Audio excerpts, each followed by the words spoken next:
This report is detailing Jay Cutler's first day as a Miami Dolphin. This report comes from Armando Salguero of the Miami Herald. Jay Cutler threw a 40-yard touchdown to Jakeem Grant down the right sideline. The pass caught up to perhaps the team's fastest receiver, and he never had to break stride. Cutler also threw a line drive to tight end Julius Thomas down the seam of the field for a touchdown. So obviously this is great news that his first practice as a Dolphin was a really good one. He threw 2 touchdown passes. It's nice to see that he's getting a rapport with Julius Thomas right away. And same thing with Jakeem Grant. Jakeem Grant also had his best day in a Dolphins uniform, period. He caught 2 touchdowns in practice, which is amazing to see from Jakeem Grant. We were waiting to see this from Jakeem Grant, and we finally got it on Tuesday's practice. Alright, we're going to be doing a recap of all the biggest things that happened on Tuesday's training camp. This report comes from the Palm Beach Post. Jay Ajayi concussion began practice in full uniform and pads, but he's still in concussion protocol. He did some receiver drills. He looked really good. He looked really fluid out there. I think he's only got one more step before he can fully come back. And he has not been ruled out of Thursday's preseason game. So it would be amazing to see him play against the Falcons. Center Mike Pouncey and linebacker Neville Hewitt's shoulder were not participating. Laramie Tunsil was not spotted at practice. He's missed time for personal reasons.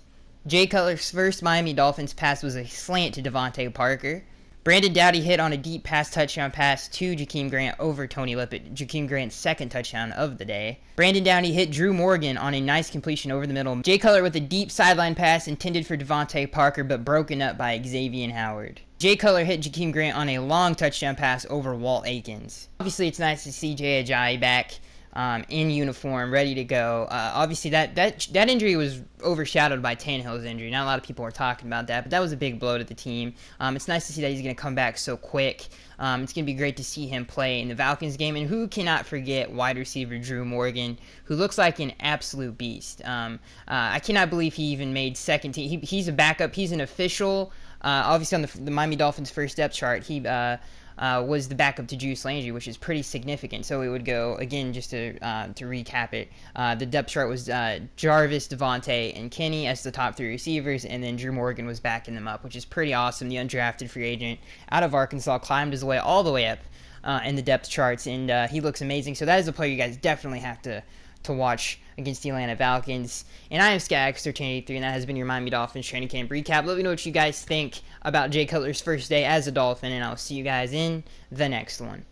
Let's get through the rigmarole first before we start the podcast. Remember, guys, this podcast posts each and every single Wednesday. The first segment of the show, we go through all the Dolphins news you need to know about. The second segment of the show, we go through all the AFC East news you need to know about. And the third and final segment of the show, we go through the Miami Dolphins fan Q&A.